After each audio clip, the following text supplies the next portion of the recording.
자, 하나님의 말씀 함께 보겠습니다. 우리 마태복음 21장 36절로 41절 포도원 주인이 올 때에 자, 말씀을 교독합니다. 다시 다른 종들을 처음보다 많이 보내니 그들에게도 그렇게 하였는지라. 후에 자기 아들을 보내며 이르되 그들이 내 아들을 존대하리라 하였더니 농부들이 그 아들을 보고 서로 말하되 이는 상속자니 자 죽이고 그의 유산을 차지하자 하고, 이에 잡아 포도원 밖에 내쫓아 죽였느니라. 그러면 포도원 주인이 올 때에 그 농부들을 어떻게 하겠느냐? 그들이 말하되 그 악한 자들을 진멸하고 포도원은 제때에 열매를 바칠 만한 다른 농부들에게 새로 줄지니이다. 아멘. 아멘. 예, 오늘은 이 본문으로 포도원 주인이 올 때에 라는 제목으로 말씀을 드립니다. 자, 오늘 비유는 이런 내용입니다. 예수님이 제자들에게 말하기를 어느 포도원의 주인이 이제 잠시 여행을 떠나면서 그 포도원을 농부들에게 세를 주고 떠납니다. 그러니까 세를 주고 떠나면 주인한테 이제 해마다 추수를 하고는 세금을 바쳐야 되지 않겠어요? 그런데 농부들이 주인에게 세금을 바치지 않습니다. 그러자 여행 중에 있던 농부가 그 소식을 듣고 종들을 보냅니다. 첫 번째 종을 보내어서 세금을 달라 하자 거절하고, 두 번째 농부들에게 종을 보내자 또 거절당합니다. 그래서 포도원 주인은 내 아들을 보내면 저들이 내 아들의 말은 듣겠지. 그리고 아들을 보내자 농부들은 또 반대로 생각합니다. 아들을 죽이면 상속받을 자가 없으니까 이 포도원이 우리 차지가 되겠구나. 아들을 죽입니다. 농부들의 뜻대로 되었죠, 그죠? 농부들이 생각한 대로 되었습니다. 아들도 죽였으니까 이제 우리 차지다라고 생각할 터인데, 그러면서 주님은 이 비유의 결론을 제자들에게 묻는 겁니다. 그럼 너희들 생각에 과연 이 포도원이 그 농부들의 뜻대로 되겠느냐? 농부들이 그렇게 욕심을 부린다고 해서, 그리고 자기들의 뜻대로 다 계획이 이루어진다고 해서, 그럼 과연 이 포도원이 그 농부들의 차지가 될 것 같으냐? 이렇게 물었습니다. 여러분들 생각 어떻습니까? 그러면 주인이 내 아들도 죽었으니까 내가 저 포도원을 포기해야 되겠다고 생각합니까? 내가 직접 가야 되겠다고 생각하겠습니까? 예, 그렇죠? 그러니까 이런 얘기죠. 니들 마음대로, 농부들 마음대로 생각하고 또 자기들의 계획대로 이루어졌지 않아요, 그렇죠? 그런데 과연 사람의 뜻대로 되었다고 해서, 사람의 생각대로 되었다고 해서 그게 사람의 뜻으로만 되겠느냐? 그의 뜻입니다. 포도원 주인이 어떻게 그걸 그만두겠냐? 포도원 주인이 와서 그들을 진멸하고 내어 쫓고 그 포도원을 다른 농부에게 맡기지 않겠느냐? 그 얘기입니다.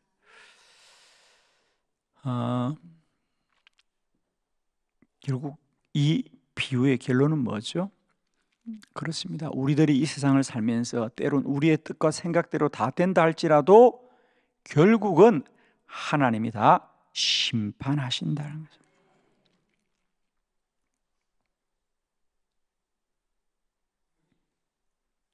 우리 모두는 다, 우리 인생 모두를 결국은 하나님 앞에서 결산을 해야 된다는 거예요. 아마 우리는 그런 생각합니다. 하나님 무시하고도 괜찮잖아. 처음에는 조금 두려웠는데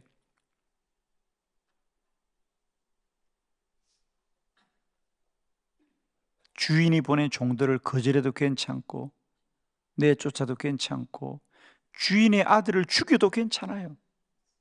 괜찮은가 보다.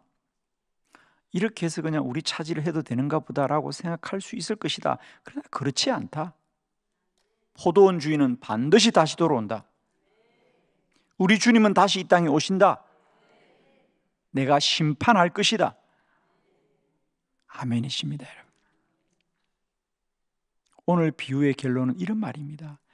사람들이 사람의 욕심으로 살아도 세상이 그냥 가는 것 같지만 그렇지 않다.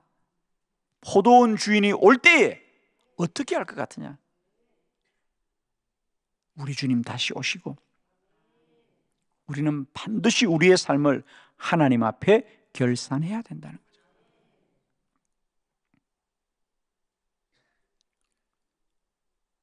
주인이 첫 번째 종을 보냈는데 거절했다고 해서 당장 주인이 오느냐, 그렇지 않더라는 거죠. 두 번째 종도 보내보고 두 번째 종이 거절당했을 때 당장 주인이 오느냐, 그렇지 않더라는 거죠. 아들을 보내보고 그러는 겁니다. 자, 오늘 이 말씀을 보면서 우리 각자는 아마 생각할 겁니다. 나는 어디쯤 있을까 지금, 그죠? 나는 어디쯤 있을까? 자, 오늘 비유를 함께 나누면서 다시 한번 포도원 주인이 올 때에, 그죠? 어떤 일이 일어나는지를 함께 보면서 오늘 다시 한번 우리의 삶을 우리 주님께로 되돌릴 수 있는 귀한 은혜가 있기를 원합니다, 여러분. 자, 오늘 비유의 말씀 세 가지 말씀 보려고 합니다. 첫 번째는 이 포도원은 농부들에게 세를 주었더라 그랬죠. 33절 다 같이 시작. 다른 한 비유를 들으라. 한 집 주인이 포도원을 만들어 산울타리로 두르고 거기에 집 짜는 틀을 만들고 망대를 짓고 농부들에게 세로 주고 타국에 갔더니. 아멘. 포도원을 농부들에게 세를 주고 타국에 갔더라 그래. 농부들이 지금 이 농사를 짓고 있는 포도원은 농부들의 것이 아니고 포도원 주인의 것이다. 그러니까 이 농부들이 처음에는 주인이 세를 주니까 우리가 세를 받고 한다고 생각했는데 하다 보니까 어떤 생각이 듭니까? 이게 내 걸 삼아도 괜찮겠구나 라는 욕심이 생긴다는 거죠.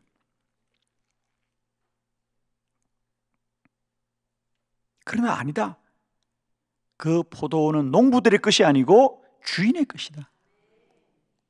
농부들은 다만 잠시 세를 얻어서 농사를 짓는다.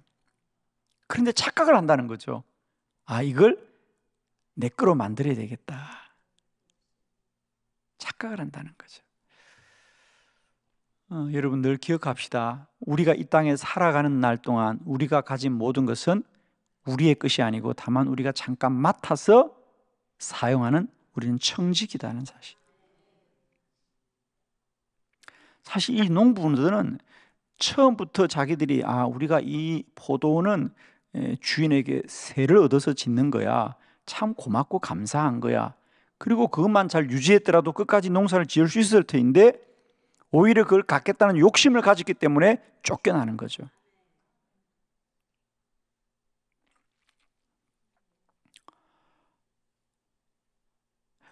우리도 처음에는 다 그랬어요. 하나님의 축복이고 은혜라고 생각했는데 그 은혜가 오래되면 점점 뭐라고 생각한다? 내 거라고 생각합니다.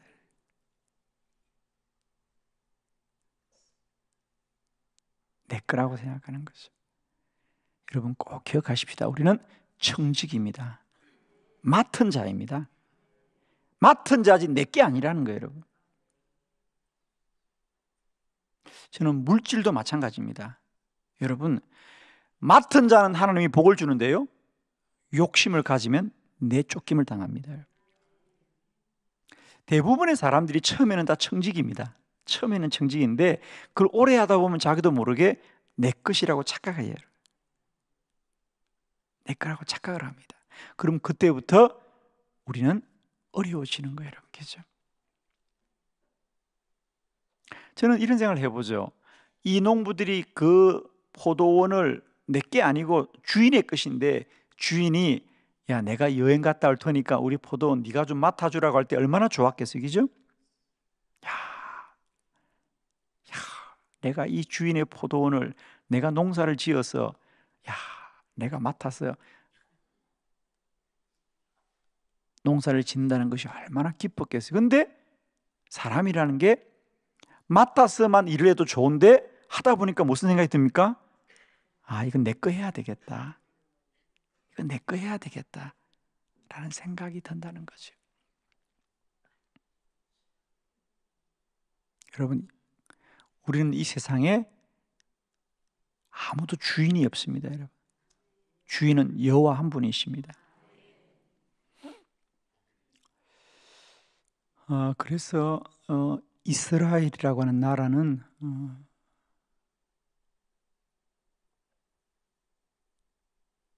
어떤 사람들에게도 그 나라의 땅을 소유로 주지 않습니다, 여러분. 우리나라는 내 땅이라 그러잖아요. 법원에 등기를 하고.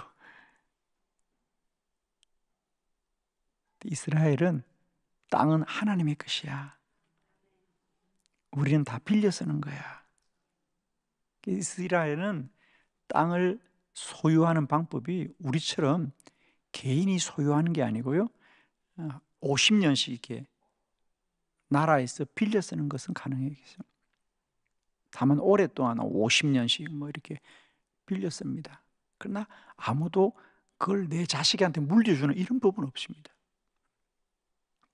그게 맞는 법이죠, 그죠? 땅은 하나님의 것이거든. 땅은 하나님의 것이에요. 그래서 여러분, 우리가 가진 모든 것들은 청지기일 때 복입니다. 그걸 내 것으로 삼을 때 그건 재앙이 되는 겁니다. 오늘 성경이 말합니다. 농부들에게 세를 주고 갔더라. 여러분, 우리가 가진 모든 것들은 내 것이 아니고요, 하나님이 맡긴 것입니다. 그러면 잘 관리하는 게 복된 자입니다. 그걸 내 것으로 삼는 순간 재앙이 되는 거죠. 아멘. 모든 게 하나님이 맡겨주신 거예요, 우리에게. 절 관리하는 자는 주님이 더 축복해 줄 겁니다. 두 번째, 아들을 보냈습니다. 그런데 마태복음 21장 38절이죠. 다 같이 시작. 농부들이 그 아들을 보고 서로 말하되 이는 상속자니 자 죽이고 그의 유산을 차지하자 하고. 아멘. 자, 그 농부들이 욕심을 가질 때에 주인이 그냥 있지 않죠. 그래서 성경에 보면 첫 번째는 종들을 보내고요, 거절을 당하자 또 종들을 보냅니다. 그러자 또 거절을 합니다. 그러자 주인이 내 아들을 보내야 되겠다. 내 아들이면 그들이 아마 세를 낼 거야. 그러자 반대로 농부들은 이 아들이 상속자지, 이 아들만 없으면 상속받을 사람이 없으니까 이 포도는 우리의 것이 되겠다고 욕심을 내는 겁니다.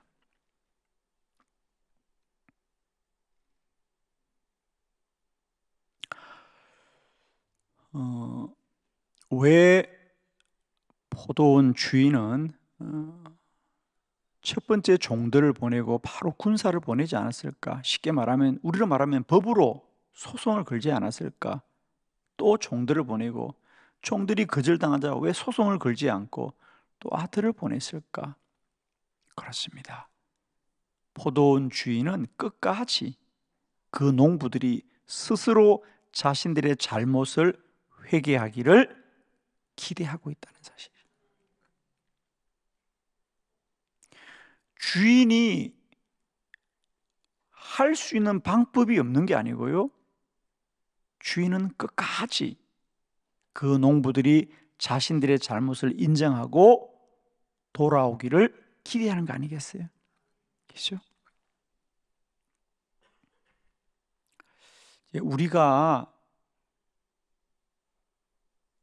어리석은 게 바로 그런 겁니다. 우리가 주의 말씀을 떠나면 떠나는 날 바로 다리가 부러지든지 넘어지든지 해야 되는데 괜찮죠? 괜찮아요, 그죠? 그래서 우리는 괜찮은가 보다라고 생각합니다. 괜찮은 게 아니고 하나님이 기회를 주시는 겁니다. 기다리시는 거죠. 그렇게 살아도 괜찮은 게 아니라 하나님이 기다리시는 거죠.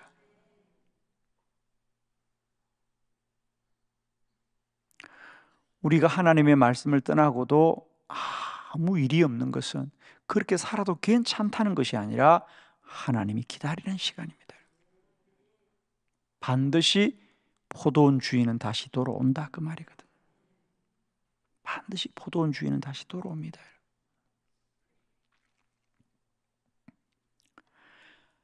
오늘도 우리가 하나님을 떠나고도 아무 문제가 없는 것은 그렇게 살아도 되는 시간이 아니고요, 그 시간은 우리가 회개해야 될 시간이고 돌아가야 될 시간이고 하나님의 기회입니다. 우리가 자꾸 정말 쏟고 사는 것은 그래도 괜찮은가 보다고 사는데 괜찮지가 않습니다, 여러분. 괜찮지가 않습니다.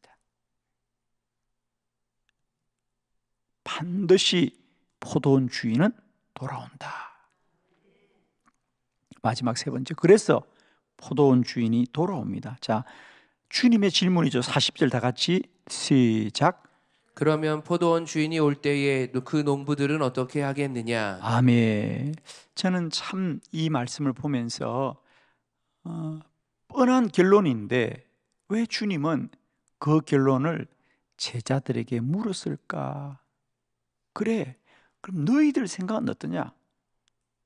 그 농부들이 종들도 거절하고 아들도 죽이면 과연 그게 농부들 차지가 되겠느냐? 즉 포도원 주인이 포기하겠느냐? 아니다. 오히려 포도원 주인은 그들의 불의함을 반드시 심판하지 않겠냐? 그렇죠? 너희들은 어떻게 생각하냐? 농부들이 자기의 계획대로 되었다고 해서 그게 그들의 계획대로 되겠느냐는 겁니다. 자, 다 같이 우리 41절 함께 크게 합독합시다. 시작. 그들이 말하되 그 악한 자들을 진멸하고 포도원은 제때에 열매를 바칠 만한 다른 농부들에게 새로 줄지니이다. 아멘. 포도원 주인은 그들을 진멸하고 그 포도원은 제때에 열매를 바칠 만한 다른 농부들에게 다시 새를 줄지다. 그렇습니다, 여러분. 그죠? 사명을 옮길 것이라는 거죠.